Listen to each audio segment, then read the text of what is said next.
So, hello everyone. So, karon di ay kay mag-wrap ta og 3 pieces na red roses. So, na siya nag-cut na ko sa wrapper. Ang wrapper kay two na back to back ang color.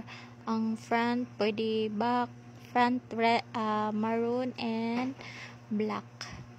So, na siya gitusok na nako siya styro, then naghinahinay na ko tuyok sa scotch tape para sa wrapper. So, lisod jud siya. Diri jud ko nalisodan og maayo sa pag-wrapping, pero kay bawmon sa mas lisod ka na manghilabot sa kinabuhi nga dili ato focus na lang ta sa tuwa nga kaugalingon mga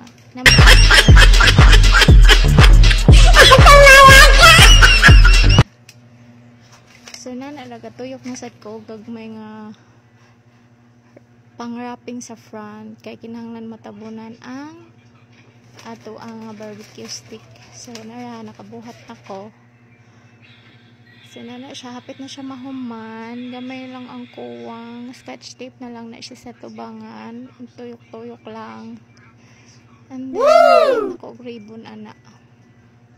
So ready ay nakabuhat na final look. Thank you for watching.